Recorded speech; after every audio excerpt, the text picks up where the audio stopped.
Hey, everybody. Welcome to our monthly Seattle VR webinar. Kirby and I are really excited to have you here. We're excited to have Forrest and Jared from Pluto VR here in VR. And yeah, we're going to kick things off right now. Thanks for joining us. So obviously, you know, we're the trusty Seattle chapter. We strive to share knowledge and wisdom, perform experiments that push the boundaries of XR, and provide opportunities to be an active part of the global XR community. We want to bring all of that here to you in Seattle, and that's what we're trying to do with this webinar series. Keep joining us every second Thursday of the month. Few ground rules. Be nice. Don't be rude. If you have any questions about that, please see this link here on GitHub. We don't like bullies. Nobody likes bullies. So the VR AR Association is what makes all of this possible. They want to help you grow, learn, and connect within the XR industry. So if you are not a member, we certainly encourage you to become members. Please reach out to Kirby or me to learn more about that. And it's really just going to help you connect with the rest of the global XR industry. The access that you have is incredible. The initiatives are designed to accelerate your growth and your connections and your knowledge, and just really kind of launch you into that next level. A little bit more about the ecosystem. More than 4,400 companies, huge community where you can reach out on Slack and Twitter and LinkedIn and everywhere else. Plenty of industry committees, tons of chapters. So there's a lot here for everybody. And actually with our equipment rentals, we actually just added the HoloLens 2 to that slate as of last month. So lots of exciting things happening here. And without further ado, none of my boring stuff anymore. I'm going to let Jared and Forrest take it away about XR multi-apps. Cool. Well, Sarah, thanks so much for the introduction, and thanks so much for having us on. Yeah, thanks so much for having us on. Really excited about participating. So I'm Forrest, this digital version of me here. Hello, I'm Jared, also digital. And what you're seeing here is the 2D version based on a virtual camera of Pluto, where we're able to see and hear each other as if we're in person. This means that when Jared and I look at each other, we feel physically present with each other. So we're both wearing VR headsets. So we happen to be on the Index headset. So you can see I have great little finger articulation. And we are actually experiencing each other's presence right now with Pluto. Yeah, I'm like awkwardly close to Forrest right now. To be in frame, like in real life, when you're in frame this close, it's like, you know, we're a few hands widths away from each other. Yeah, it's like two hands. Yeah, so it feels like we're right next to each other because we're in VR at the same time. I'm just going to show us all for a second here again. Maybe that'll become more obvious what's going on with the folks on the right-hand side. Yeah, so we actually, we have two versions, because to connect to the service we're using now to stream, we actually have to have two versions. And so we have our cameras in the same spot. And so that's kind of giving you a sense for what's happening. And hopefully as we progress over this presentation and kind of conversation, you'll get a better sense for what's going on kind of on our side of the screen. Cool. And just to be clear to the viewers, you guys are in different physical locations, but you're sharing. I'm in Seattle right now. As you can see, you know, I set my background to Seattle for fun to show where I am physically. And Forrest, you're in Olympia, right? I'm in Olympia, Washington, and this background is totally fake. It's not at all Olympia. No reference to Olympia here. I don't know what city this is, but it looks cool, so I like this background. Pluto as an organization, our purpose is to help humanity transcend physical location. And so when we set out on this journey, we were really focused on how do we bring people closer together. And on this journey, we've learned a lot of different things about the XR ecosystem, and we wanted to share some of those learnings with you all here because we think we're at this really exciting moment in time as we start moving forward into the progression of this ecosystem. So I'm going to pull up presentation here. So here's a presentation we've been working on. Make sure you can control it.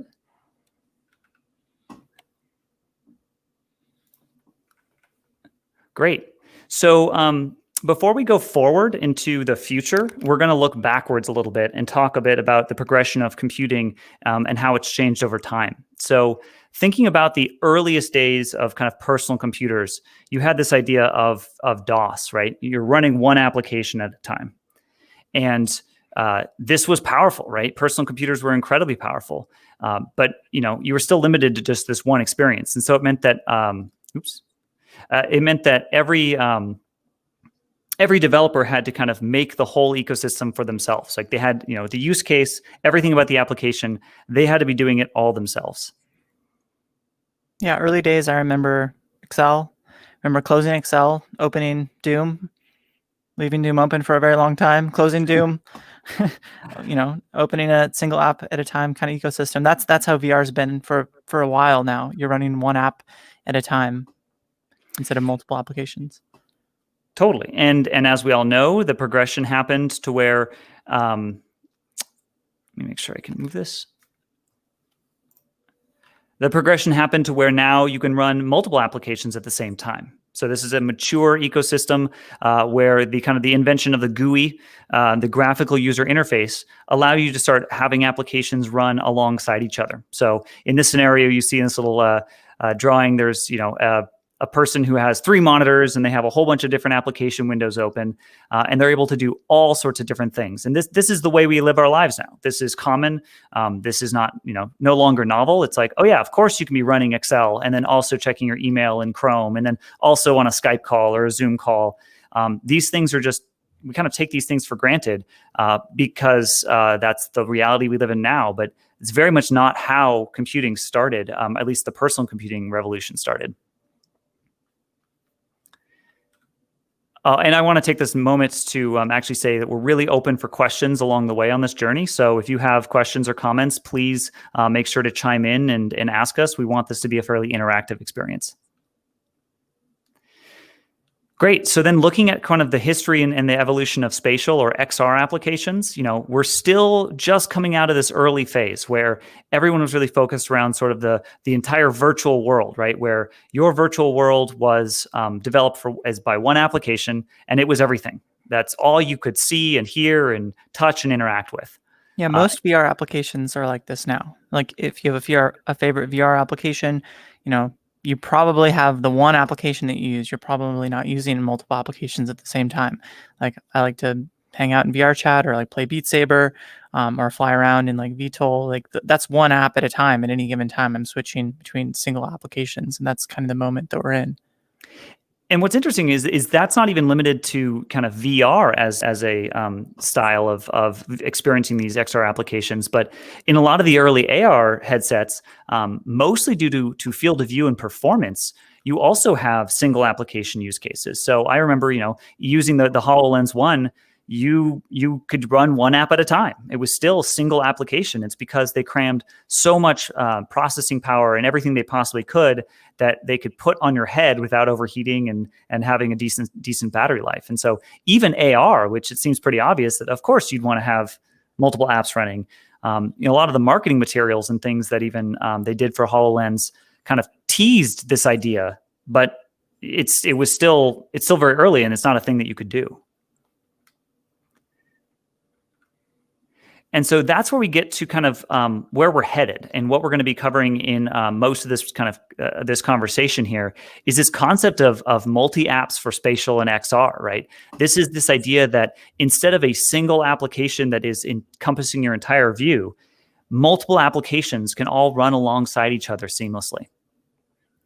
Yeah, and that's part of what we've been experiencing pretty much every day for a while now, and we're able to do a handful of things that are the earliest versions of these multi-app use cases, and they're super powerful. They're kind of akin to being able to have the power of AR in real life, but having the power of AR in the virtual world. There's definitely a very similar kind of level of capabilities that you experience when you have multiple applications that can run simultaneously. It's very similar to having like the most powerful AR device that you could possibly have in the virtual world. And there's a couple of kind of obvious early examples of how this has been useful, right? So, the ability to bring up your desktop view right? Because you're already running on a computer. If you're on a high-end PC running a VR headset like we are, you already have this computer running that has all of the web browsers and the applications that are running that you want to still get access to. And so that's kind of one of the earliest examples of these kind of overlays or these flat 2D AR applications that run in VR as kind of this in this multi-app way, because you still need to access your computer sometimes. There's other ones that are thinking about things like music player, or I know that a lot of streamers will actually they want to be able to bring up their comment feed to run alongside them while they're playing Beat Saber or something. Yeah, you put chat on your wrist, and then you've got chat with you everywhere you go, and it's way more convenient than trying to like bust open your Windows desktop and try and manage opening a web browser and doing a bunch of things. Having a spatial UI you can wear that is chat, it just feels like future. So basically you're saying I can bring all of my tools and little helper apps with me into the headset, so I don't have to constantly look outside my headset or lift it off to get to something. Exactly. Yep. Very cool. And even right now, I've actually noticed I'm not running one because I don't have one running right now, but I'm checking the time, and I'm still checking on my actual watch. So I'm peeking out underneath my headset and to see my actual watch. And I'm running a watch overlay right now, so I can look down and see the time on my. He can see. Okay, that's great. Yeah. We'll have to check that out in a little bit. But those are the kinds of things like a watch, right? You don't think about that, but no one would want to make a watch VR app where it is the all-encompassing watch VR app where you run it and your whole world is a watch and everything in the world is related to your watch or something. Like it doesn't even make sense. Go inside of Big Ben, but that's fair.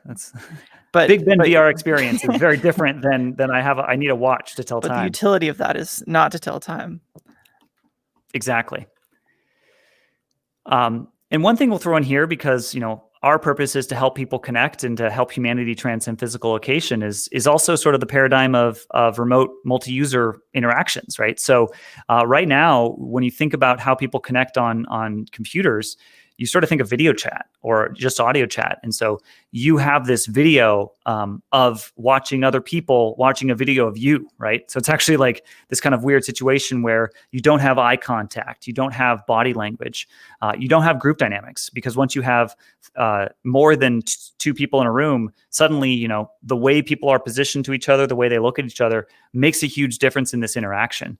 And so we see this also evolving and playing, nicely with this multi-app ecosystem, because the future of communication, it just feels like you're in person. It's this direct line of communication where you get these different things that it really does feel like you're in person.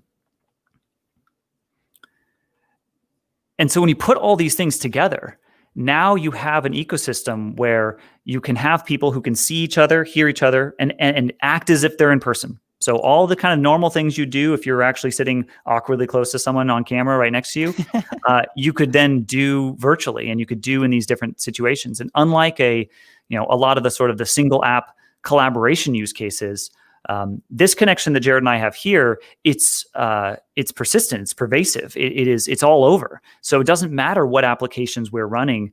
We can be in different places, or we can be in shared places. Pluto and these next generation of communication applications aren't just going to be destinations where we go to this one place. They're going to be I can just have Jared appear next to me, and talk about it's very similar to science fiction. I mean, if you've seen the movie Black Panther, you've seen Star Wars, you've seen like people communicate using these next generation science fiction communication systems. There's often scenes where you'll see somebody and they'll call another person, and the person will just appear as if they're there in front of them, and they don't leave. They don't go to a different place. They don't go to like a different place or location. They just see each other as if they're in person, and they're able to communicate as if they're in person, and they don't leave where they are. And that's how Pluto works. That's exactly how Pluto works. And it works really well in an AR context. It works really well in a VR context. And it's still something that's very unique. And, we found that that's been powerful, but the immediate first thing you want to do is also then have the capabilities to run applications alongside each other with each other too. So this kind of like XR multi-user, multi-app moment that we're in is a lot of it's derived from, it's the first thing you want to do. The moment you can see someone, you're like, oh, this is awesome. You're in person. let's do anything. Like, Yeah, well, what can you we do immediately want to here? do something. Yeah, and that was very much the initial sort of responses we got was, this is amazing. I feel so in person with the other person, and then kind of that moment of, okay, cool. Now what can we do?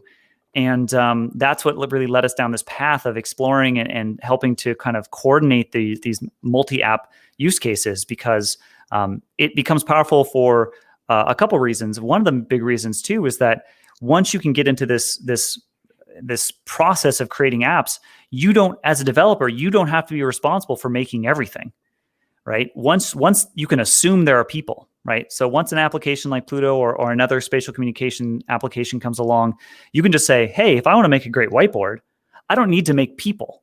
I don't need to make rooms. I can just make a whiteboard.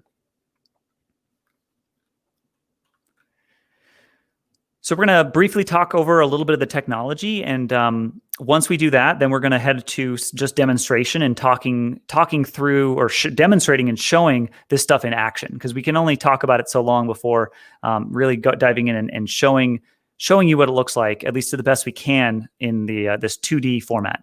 Yeah, the best way to experience this stuff is get in a headset and try it, and that's what we always recommend. But we'll do our best to show what we can in 2D, but it's something that it's difficult to describe. It's much easier just to experience directly. Yeah, so actually, we'll talk a little bit about the origins of kind of how we got to here before we dive into the next slide. So early on, and this was kind of early on when we started exploring, hey, we want to be able to do stuff together, and we want to be able to have these use cases where we can play board games or do couch gaming or all these different things.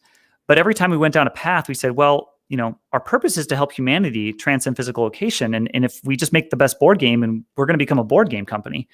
And so we tried all these different things. We tried couch gaming, collaboration rooms with whiteboards, physics games where you could, throw balls around and play catch and things like that. Yeah, we built all that stuff. It was super fun also. And it wasn't, we got to this point where we said, well, what could two applications run at the same time? And I remember we just late night went back to the office, and we were chatting about it, and we just put two Unity applications and then changed the transparency on one, right? Yeah, I mean, this was very early days. This was like DK2 era. So we were using the Oculus DK2, the second development kit that they came out with. And yeah, in that moment, at that time, a common way to render to that headset was through extended mode, which was like, basically it was a Windows desktop. It was like your second Windows desktop, and like the VR view would just be like your second Windows desktop. And so through Windows styles, we were able to just like set the transparency of two different applications and start to run two apps at the same time, and futz with the SDK to make it so the apps would function at the same time. But it totally worked, and we're like, okay, this is super interesting. Running multiple applications is very, very interesting, and that was like one of the initial experiments that we did that we continued to do. Yeah, and so we took that, and then when Steam VR and OpenVR kind of first came out, not long after it came out, they enabled the ability to do overlays, and then they could do, was it stereo panorama screenshots was originally the purpose? Yeah, so I mean, at first it's the dashboard. It's you go in Steam VR, you open the dashboard. That's an overlay. You open up these different desktop windows through different applications like OVR Drop or OVR Toolkit, or like there's actually a handful of them now they're kind of popping up. But you can run these apps that let you bring in a 2D quad or a 2D screen in the world, and a lot of those are implemented using this overlay system. And over time, they added additional capabilities to the overlay system so that you could show 3D screenshots. You could show panoramic 3D screenshots. And some of those were utilized to be able to make it so you could have 3D overlays. And that's how Pluto works. Yeah, and so it's kind of a somewhat hacky way to start, and then we worked on it a bunch, but got it so we could actually make this experience feel like a 3D experience. And what's funny is kind of internally we codenamed it Vargles, VR AR goggles, because really what we're doing to render the way we do right now is we basically are rendering the same way that a VR or AR headset renders, which is you're sending kind of the stereo panorama view and making sure that you're updating as you're rotating. We do that kind of within VR, which is already doing that. So it's kind of funny. Yeah, it's like you're wearing AR glasses when you're in VR. And that and because it's like a separate system than the underlying software that's the experience, you're able to do all the things that you could imagine an AR headset might do. And that's kind of the opportunity with multi-app XR apps is they're very similar to just AR apps that run alongside or on top of VR experiences. And when you can do multiple of them, they do more than any one app is capable of. And so what's exciting about this moment in time is just in the last couple of weeks, there have been the release of several new frameworks that kind of allow for this AR and VR technology. And so whereas previously companies like Pluto had to individually develop this so that, we had to do a bunch of work to make this work, now there are tools and frameworks that actually do that hard part for you, so you can just focus on making the application. So one of the first ones we're going to talk through a bit is Aravark XR, which is a super exciting project that's being primarily driven by Joe Ludwig, who's kind of been a leader in the VR space for quite a while. And you want to talk a little bit about Aravark? Totally. So Aravark's awesome. The way to think about Aravark is it's a means in which you can augment virtual reality. You can create gadgets, and those gadgets can run on top of VR experiences. And it's very kind of future forward. It uses web technology. Each instance or gadget is essentially like a web tab, a browser tab. And it allows you to be able to describe a scene graph with GLTF assets that can provide a lot of utility. And then those gadgets work really well alongside each other. So in this slide that you can see here, there's a Forrest, and he's alongside these cards. Those playing cards, are part of an Aravark gadget. And that gadget is rendering on top of the VR compositor that's the background. So the background and the cards are totally separate applications. And what's really cool about Aravark is it has all kinds of kind of future forward capabilities around. You can use web technologies. You can do things like describe a scene graph. You don't have to update things at frame rate. Aravark handles that for you. And it lets you be able to do things like make playing cards that are really cool. And that took place like mostly over the course of a weekend hackathon. So just to give you an idea of like the capabilities of a use case, because you can count on people with platforms like Pluto being able to provide people, and because environments are kind of a given in real life and in most virtual environments like are virtual, you can count on those things. Now with Aravark, you can make gadgets and really focus on your gadget, make a really cool utility gadget that then can be able to do all kinds of stuff. Cards is a really good kind of first gadget, I think. I'm so stoked that Cards is one of the first ones that got made, and that was really cool that you did that. Yeah, it was my project that I worked on with the team at the hackathon that we did. So, as Jared said, it's really interesting because it's future forward. The idea that an individual developer has to be really focused on the frame rate of their application, or you'll make your user sick, has been one of the key drivers in the VR ecosystem of best practices. But it's still a challenge, and expecting developers to have to do that is. It's a huge ask to say like, hey, you have to really optimize your app, otherwise you will actually make people sick. Yeah, with the gadget approach and the way that Aravark works is you can kind of count on being able to create these gadgets, and you don't have to worry about that stuff as much. You can focus on your gadget, and that's I've just seen that progressively get easier and easier over time to make gadgets. And part of what's really interesting is the gadget that's here is really friendly to have be multi-user. So this card gadget, the Cardvark, I think it was the name of it. Yeah, Cardvark. Works really well alongside Pluto, but you could imagine that also working really well alongside hubs. You could really imagine that being able to work in many type of like, imagine you're in a physical location and like AR devices exist in the future. Like I could imagine Aravark apps being really friendly for being able to be used together. And Aravark has those capabilities and features kind of in there as a first-class citizen to be able to make it really friendly for multi-user gadgets. So multi-user gadgets is something that is kind of there day zero, which is really, really exciting because many of the use cases that people are drawn to oftentimes are ones that they can share or they can interact with other people with. And those kind of the tools exist to be able to do that really well. If you download Aravark and use it now on a Steam VR headset, you'll see there's a whiteboard.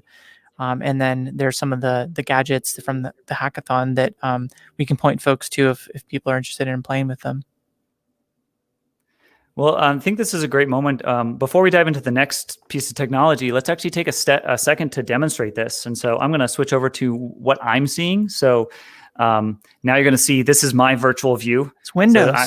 So it's Windows running. Windows 10. I'm going to stand up and move back here. So this is my virtual environment, which is just the blank compositor. You can see that Jared's been sitting next to me this whole time. Hello. And this was my view. I actually have my own streaming controls here, and then the main streaming system there that I was watching the video. And over here, I have some cards. And actually, if you want to pull out the emojis as well, or pull out some other gadgets. Emojis. So I pulled out these cards, and this is the gadget. It has a little aardvark that's on some cards. So I designed this. And I can actually go here and I can grab a card. So I can start pulling cards out from, there's, Jared has another piece of the hackathon, which was an emoji tool where he's able to bring up and pick different emojis that he can share. So what's really cool is that this is a separate application. It's not Pluto. It's not the screens over there. It's also not that emoji gadget. It's a separate gadget that's running independently. And what's cool is that you should be able to pull out a card, right? You see that? Yep. So can you grab that card? Yeah. So Jared is now holding that card. So he grabbed the card. Two cards. Yeah. Cards. So this is a multi-user gadget. So he's able to actually pull out these cards and interact with these cards. And I like how it's an aardvark also. It is. The card is an aardvark. The card is an aardvark king. And so Pluto. So just to talk everyone through this, right? So Pluto is Jared, right? So Jared right now, if it's just Jared, that's Pluto. He's providing the people. And, normally we also have the audio connection that happens alongside it, but we're also using this streaming service. So there's multi-layers here. But yeah, Forrest and I can hear each other spatially in Pluto, but we're using the stream. We're piping the audio through the stream right now. So audience isn't getting spatialized audio, but Forrest and I get spatialized audio. Exactly. But I can see him moving these cards around, and I can grab a card and he can see me moving my card around. And, if he uses his emoji gadget, he can, change to different, can you select different things there for me? Cool. So you're actually, and so this is still early technology. So sometimes there's some hiccups, but we can actually, these are the first multi-app apps. Like these are the first ones. Yeah. So I can actually summon these cards back and bring all the cards back. So have a quick question. Yeah. So we're talking about the different apps being independent. So if one of them fails, it's not going to bring down the whole experience for anyone. Is that right? Totally. And that's a huge benefit of things being separate. We've had many different times where Forrest and I have been playing VR games or doing all kinds of experimental like VR technology, things where it's like barely able to run on our systems and it'll crash a lot. But because the apps are discrete and separate, the ones that are running alongside each other, they stay up. And so any one crashing is like, it's not so catastrophic as it can be. I don't know if you've been in like a social VR experience where the social VR experience has crashed, but all of a sudden you're just left alone and you're like, well, how do I even get back? You just don't experience that type of issue when you're running everything kind of separately, unless you have a really catastrophic issue, which still happens sometimes, but it's less common. Okay. Yeah, and this is still early tech, so that stuff will happen. So that it's really nice to have that separation of the experience. Right. So we have a question from Daniel, and he says, how do you keep from conflicting with the button mapping on the previous app on Collision? Yeah, so that's a really good question. We haven't totally solved that yet. So that's one of the things that is being worked on and experimented with. And personally, my belief around this is that the only way to really solve that is to make applications and then have them work alongside each other and figure out the best way to solve that. So it's definitely one of the first things that you encounter where you have so many different button inputs and you have action inputs. But when we first set out to do some of this stuff, we didn't even have concepts like action input bindings. Action input bindings are like really a powerful way to give the user the ability to choose kind of what buttons do what for what applications during what context. And that's such a huge initial kind of capability that you have. So at very least, you can kind of be able to do action input bindings for different stuff, so you don't collide inputs. But yeah, it's kind of an open area that still needs to be solved. In 2D land, like in Windows, you have this idea of application focus, where you go and you open a window and that window's on top, and therefore that window gets keyboard input, right?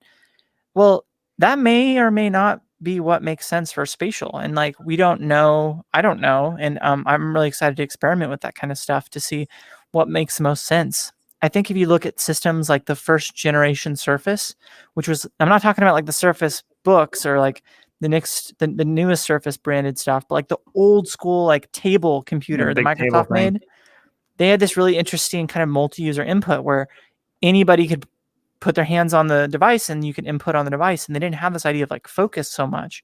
It was way more like physics. And so, yeah, I think there's a lot of opportunities to discover how to solve for the problems of multi-button input and multi-user input and all that stuff, but it's not solved yet. And that's why it's early. So like the multi-user apps, multi-app apps, there's a lot of issues to work out, but I think the best ways to work them out is to get some real utility applications and then just like iterate on it. Because it probably won't be the way that you guess, is kind of like I don't know. It's one discovery that I've at least like, I feel like we've learned in spatial and in VR is like, you're probably not going to guess like the answer without having done the work. And so let's get these apps working and we'll figure out how to make that work in a great way. But yeah, it's a great question. And I think there's a lot of room for making that better over time. Any other questions before we move to the next technology? Yeah, just a quick one. So the last bullet point there says declarative. So just, again, for everybody that's listening and interested in this, what kind of skill set does somebody need? Is this more like HTML or JavaScript or what? Yeah, so it's using web technologies. So to make an Aardvark app, you can go from 0 to Aardvark app with a handful of commands that give you kind of a bootstrap scaffold to be able to create something. And that something is basically like a small panel with a scene graph that lets you declare nodes in that scene graph that are offset off of an origin and also include like 3D models. So Declarative gives you the power and capability to kind of put 3D models in the world relative to a position. Like if I've taken a gadget, I've placed it on my wrist. There's a tutorial in the Aravark GitHub that helps you be able to create your first gadget, and it's literally a kind of a cool retro Casio wristwatch. That wristwatch is implemented. The canvas is like the web page. It's transparent. It's got numbers. Those numbers are fonts. Those fonts are web fonts. It's very much just like a web page. So any web developer should be able to make like, the face of the watch. And then to put that face on a 3D model is, you provide a GLB, which is a standard 3D format, and then you position it accordingly. And then all of a sudden you have this watch with a face that's interactive. And it's super powerful. You can create this very quickly. And that's the power of like a declarative system. You're able to describe this watch. You're able to describe this panel. And that's kind of what your responsibility is as a developer at a high level, compared to other systems where you might need to be like drawing graphics, or, you might need to be doing things that are beyond describing kind of this scene graph. And you might need to be doing things at a much higher frequency. So for this, like I would say Aardvark is on a progression to be very friendly for web developers. I think that the goal is for it to be really friendly for web devs. Yeah. And the technology, right? Oh, sorry. No, go ahead. After you. I would say the technology is primarily, was it React and JavaScript right now? Is that? So the initial tools that allow you to be able to create gadgets are React based. And if you know JavaScript, you'll be very comfortable being able to go in and create things. There's a trend towards moving to TypeScript. There's also something that is I think there's a lot of opportunity for there to be alternative methods too. Like Aardvark in itself, I don't think is required for you to use things like React. You could make an Aardvark gadget and create your own tools that use whatever technology you wanted to use, as long as it was able to communicate with Aardvark. Those are the initial tools because they're the easiest. Yeah. So if you're familiar with being able to like bootstrap a React application, like you can put in a handful of commands and go from zero to application very quickly. That's kind of the initial appeal of having like React components.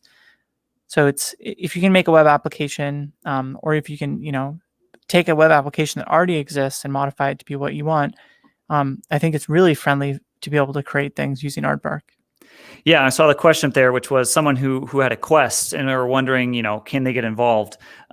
So for Aardvark, right now it does require. For Aardvark, it does require the PC VR ecosystem right now, but we are going to go on to the next technology which can support that. But I will say that we'll actually interject right now with part of the advantage and excitement around how this stuff is evolving is that even things like the Quest, through right now there's the Quest Link, and so you can actually have that connected to a computer. And there's new technologies coming online as part of this ecosystem where, part of the challenge with multi-app is, hey, if I'm going to start running all these apps, that's a lot of processing power. And being able to offload, because they're all compartmentalized, right? Because it's not a single application, it's multiple applications. You can start thinking about ways to say, well, you can actually have some of the experience, some of the applications being rendered on the edge or on the cloud. And so someone with a Quest will actually, in the near future, be able to do things and be able to work in this environment where they're able to actually interface with and work with a VR headset or a Steam VR or Open VR system, even if they don't have that Windows VR setup. But then, and on top of that, the next technology we're actually going to talk about is accessible because it's another standard that's actually far more broad than kind of this future forward Aardvark project. Yeah. So to summarize, Aardvark requires Steam VR at the moment. There's progression to support other things. I think that one of the things that could be really helpful is if you have an interest of another platform, like make it an issue in the Aardvark GitHub. I think that would be a great thing to do. But for folks that don't have access to Steam VR, Windows machines, and you do have a Quest, there is that method that Forrest mentioned, which is you can plug a Quest into a computer and you can get access to that computer's capabilities. And then there's technology that functions today that is allows you to be able to connect to a cloud resource, and that'll become more available over time. Yeah. So even on Quest, you could connect to a PC that has all the magic and capabilities of what we're showing here today. It's just a little bit out there as far as being able to get access to it. But if you're interested in that, make mention about it in the Aardvark GitHub. Make an issue about kind of the platform you're imagining you'd like to use, and that would be a good thing to track. Yeah, and if you're interested in the use case of being able to remotely connect your Quest to a computer that you don't have that's happening somewhere else, make sure to come talk to us and follow up with us, because that's stuff that we're very much interested in. So we have a couple more questions. Do you want to take those now or move ahead a little bit? Or let's take them. Let's go through them. All right, let me put this on the screen. This next one is from Jason. Are these gadgets world locked, head locked, body locked, or all of the above? All the above. So let me show you. I'll switch over my view here so you can see what I'm seeing. There we go. So all of the above. So right now I have that one's world cards locked here. So you push. This one's world locked. Put it in the world. I put it in the world, and it's there. Do you want to wear? Do you want to wear an emoji? Well, I was going to put a hand of cards. So actually, so here's a card. So this card I pull out, it's world locked, right? So it's all world locked. But I can take this and see that little thing turns red, and now it's in my hand. So I can put this, and I can actually draw a hand of cards. And the interesting thing is, this ability to put this in my hand is not the card app. It's just the way Aardvark works. Aardvark has the ability to change the anchors, so you can actually have be able to put these things on different parts of your body. Right now, it's it's the hands, but I can actually put this on my other hand, and so now I can have these are just locked. And so I'm not even holding the trigger anymore. These are just existing within the tracking space of my hand. Never trust him. So I think that's a magician in VR, huh? He's cards on his sleeve. Yeah. Nothing up my sleeves. I have no sleeves. Cool. Yeah. Was there another question too? Actually, it was more of a comment about the Surface, but yeah, we can move ahead. Thank you. Okay, cool. So moving forward, let's see. Sit back down here. Got to find my, speaking of Windows focus. There we go. Cool. So the other bit of technology, which is sort of a combination of things, but it's on a top level, it's WebXR, which is the evolving standard for WebXR content. Yeah. So this is another method to run multiple applications alongside each other.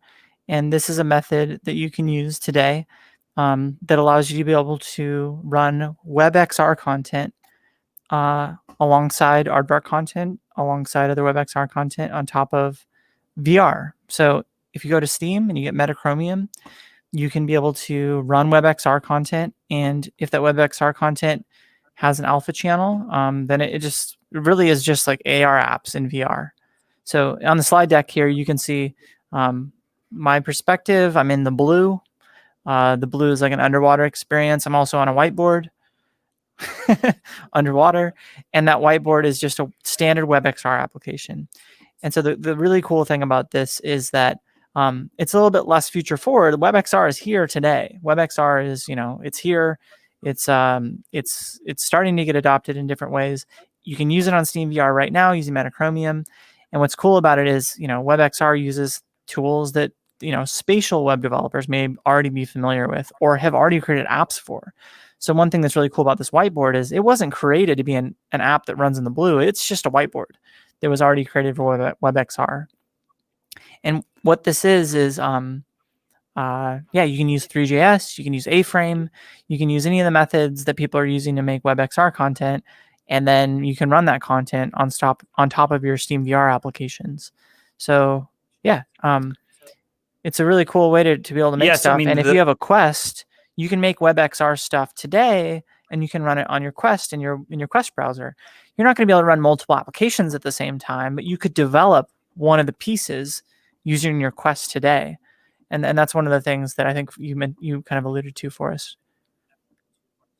Yeah, which is that this is something that you could develop with and work on with a Quest, even if it's not the full experience yet. But let's jump into some demonstration, and hopefully we can demonstrate some of the other pieces of this, which are the XR packages, which are a way to make this even more multi-app in nature. So let's see if I can switch back over here. So I'm going to add a pen. Let's see if that works. Are you adding a pen, or do you mean to add a pen? No, you can add the pen.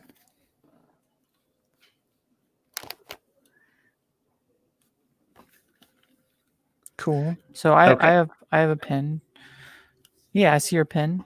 Cool. So I'll pick a different color than you. So a couple unique, interesting things just happened. So one is that Jared opened the pen application, and it's still really early on, but he opened the pen application, and it opened for me as well. So now by him opening that, I have a pen too. So I can draw, and this is sort of like, the simplest tilt brush, right? It's just pen where you can just draw in 3D space. But it's really cool because this is a thing that you can have and you can share between different people. So this is a WebXR app, right? This is a website, right? This is just, yeah. So this is, I said pretty much vanilla WebXR, right? This is just a WebXR app, and Pluto is helping to facilitate the coordinated launch of this. So we're helping to actually make this something that can be easily run. Like right now, without Pluto, you'd have to say, hey, Jared, go to this URL and go to the pen app, and then type in this room code or something, and then you'd be able to see it. Can you see if you can pull up any of the other different applications and maybe close pen so I can? Yeah. So right now I don't have spatial UI for this, so I've got to go to my Windows 10 UI and launch some stuff real quick. But I could add a house. Yeah. See. Oh, there you go. So down here you'll see this house. Can you yeah? Can you turn off the pen too? Can you see if you do that? Oh yeah, I'll turn the pen off. Remove. There, you turn the pan off. So we actually have the ability to be able to help coordinate these different apps that are running. So here is the this is actually a 3D model of my house that I made. I did it in Google Blocks, and then I saved it out as a GLB, which is the GLTF format, which is a standard. And then we actually packaged this into what's called an XR package, which is it's a slight extension of web packages. Is that right, Web Jared? bundles. Web bundles. And so Jared can see this house and I can see this house, and we can both experience this model at the same time. And what's cool is because this is an XR package, and then I can also have another XR package. I can load up another XR package, which I'll load up this like chicken. There's a giant chicken. It's a giant chicken. And that's a totally separate WebXR application. Or it's totally separate. Yeah. Totally. That's So actually even, a chicken GLB house, but you can have multiple WebXR applications simultaneously if they're bundled as XR packages. And in this example, for the person on the Quest, using an XR package viewer, which there are a couple out there, you could then interact with and use multi-apps. So having these multiple XR packages running at the same time, even on the Quest browser. Now, the performance is not great because it's still a mobile headset, but it's definitely something that you can do. And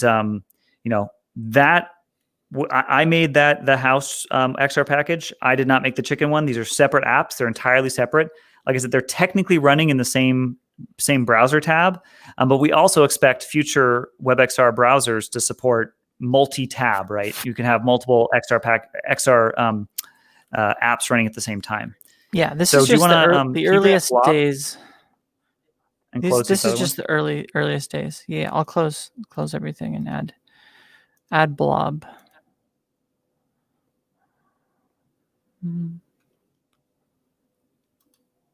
Are there any other questions right now? Yeah, we have one from Zetafor. What is managing the multiplayer presence between packages?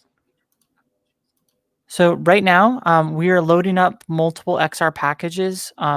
Pluto is helping facilitate launching multiple XR packages. So at the moment, we're just running multiple XR packages inside of Metachromium, and Pluto is telling my client and Forest client to load up the associated packages that are a part of this conversation.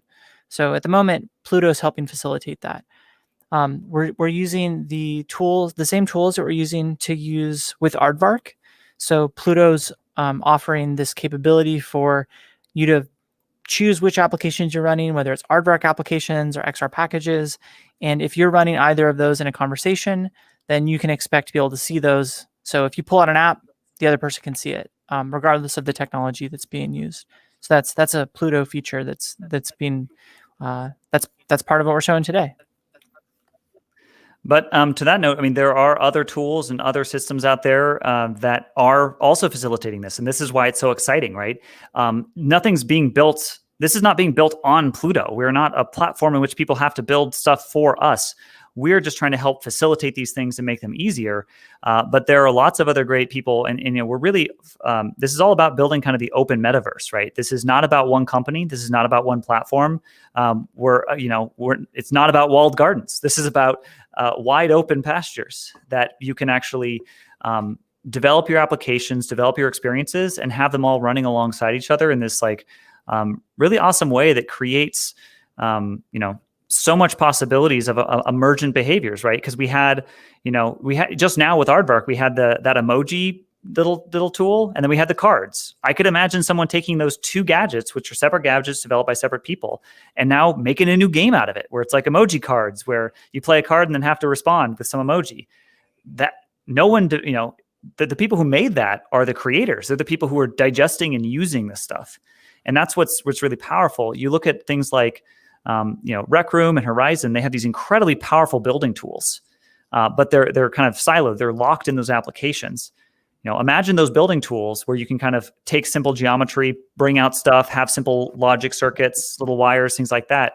And instead of those things happening on one platform, they're just happening in the open web ecosystem. That's gonna be so powerful. Yeah, it's fantastic. I think I'm going to bring us all back onto the screen, unless you had more to demo. I think that's good. Okay, let's. No, I think that's great. I'd love to bring it back. All right, and I have to turn off my little avatar as well. There we go. Yeah, man, that was really, really awesome. At the moment, we don't have any more questions in the feed, but if you do have questions, please type them in. And actually, Sarah, I think you have a question. I certainly do. Okay, so tell me more about the use case where I can connect my Oculus to one of your computers. Like, or how would I connect use to case a different computer so I could use Aardvark or what? Like, tell me more about that. I'm a designer. I'm not the tech person, so I use a Mac, and I also there's a whole bunch of that flying leap that I don't understand. Can you break that down for me? Yeah, so there's some new technology that's coming down, the pipeline here, and one example is NVIDIA's Cloud XR. It is they just announced that they have a partnership with AWS where they'll be able to deploy these things on AWS, and they are OpenVR, SteamVR, Windows machines that you can connect to on things like the Quest or on an Android device. They're super exciting, super exciting technology that's coming out, and that enables those kinds of use cases. So, an important part of this future, this XR multi-app ecosystem, is one it's not just your computer, it's not just your mobile device. It is sort of a web of devices, both local as well as remote. They're helping to deliver this situation. So this concept of having split rendering where your local device is handling some of the things and your remote devices are handling different things. We see that really kind of helping to drive that forward. And there's lots of other players getting into the game for kind of providing these experiences. Yeah.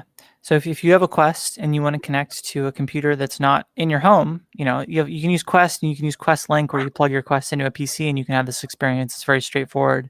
If you want to have a Quest and you want to plug it into a computer that's not in your house, that's basically how to think about the Cloud XR technology. And that technology is coming to market. And like Forrest mentioned, Amazon and AWS, it's going to be in regions like Oregon and nearby, so you can have a really good experience. And then you can kind of expect that to come to market. So you, as a designer, you could get a Quest, use it, connect to a more capable device using the Quest, and then be able to do all this multitasking stuff. So it's nascent, it's early. We can't point you to a specific place to go get it yet, but we're very interested in corresponding with folks that are interested in that kind of thing too, because it is something that is starting to become possible if you're willing to put in the effort to get it set up. Awesome. Yeah, I'm definitely going to be checking that out. I've been taking furious notes on all the different ideas I have for. Well, we're very open to helping, and that offer extends to you. It extends to anyone in the audience as well. A lot of this stuff is very early, and it's a small community, so we're very open to participating and talking to anybody that has ideas or concepts or wants to do something. We're very accessible in that way. Yeah, and speaking to, we're really excited about the education use case as well. We've actually talking to some different folks. Once you have kind of what we have now, which is this virtual camera where you can be able to broadcast and share a video, and then you have a whiteboard, and then you have 3D models, and you can start doing those things. It's not hard to imagine how quickly that can empower the education use case, where once you give a teacher some tools, they can do all sorts of things. And like I said, basically, you get a whiteboard and some 3D models and some other stuff, and you have hugely powerful experiences from that. Yeah, and even better, you could have the students building their own gadgets. Definitely. Exactly. And I think that's where this gets, especially, we're still early enough to where you definitely have to pull up code, and you're definitely writing code to be able to make some of these early things. But I don't think it's going to be too long before you can start stacking these things on top of each other. And as you know, as I said with the card, even I literally was just building a little card pyramid.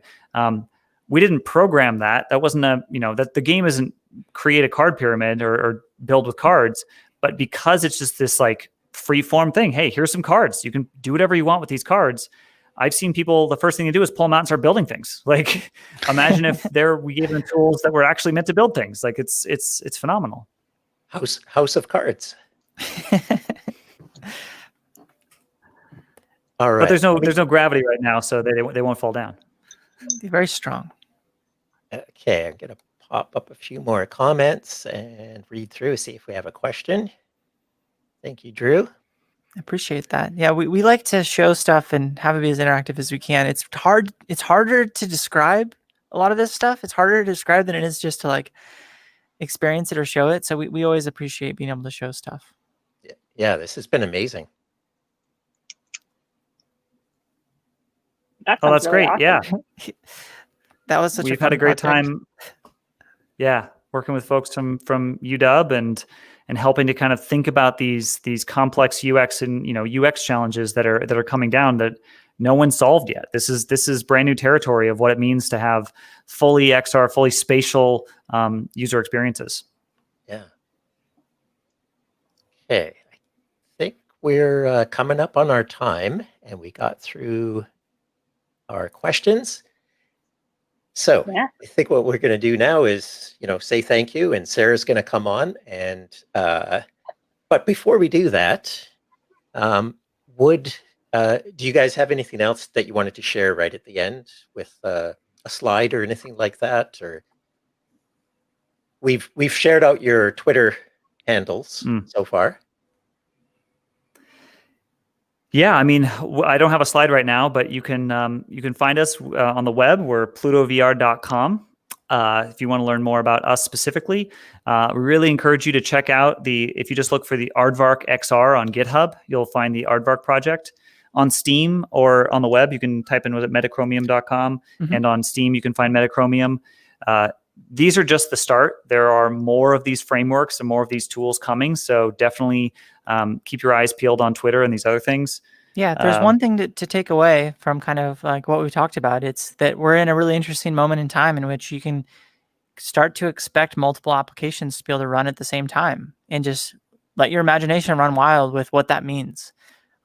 Running multiple AR apps has been the vision of kind of what you could do in real life. And there's no reason why we couldn't do that in the virtual world right now. There's no technology reason why we shouldn't be able to do that. And so we're experiencing every day that and we're doing it together. And Pluto's purpose is to help humanity transcend physical location and be able to do this remotely. But we just want to offer like everyone kind of think about that. Like it's really, really a cool opportunity to make it so that multiple applications can run in an open ecosystem alongside each other. And it's not just one company that needs to produce that experience. It's everybody. And just think about that and what that means for spatial computing, because I think it's one of the most powerful things that could exist. It's really cool. It's akin to the desktop computer. Yeah, and right now, and kind of Jared mentioned it, is the fact that like when you can design this now, right? So right now, AR headsets are still really expensive and hard to get access to and these other things, but you can design the killer AR app today in VR, and there's nothing stopping you.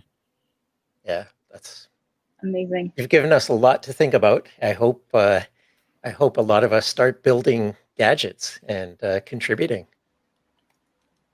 Thanks. And Please there do. was a shout out there to say hi to Heather. Will do. We'll say hi to Heather. All right. I'm going to hide you guys, and let's get Sarah back here. Thank you. And hi, everybody. There we are. I have a slide somewhere. No? Okay. There we go. Perfect. That's pretty. That's much better than just me. Anyway, thank you very much, everybody, for joining us. My mind is blown, and I loved all the demos from Forrest and Jared. I'm very excited to learn more about that and dive in building gadgets. So please do give us your feedback. We would love to hear from you. Give this link a scan here and just take a quick, exit poll. And do join us again next Thursday or next month on the second Thursday. we'll be back with some more exciting programming. And thank you for joining us. Yep. And as Sarah said, if you're interested in joining, even the VR AR Association, even if you're not from Seattle, you can still join us. You know, we're global now. Yeah, so just reach out to us. It'd be great to have you. Absolutely.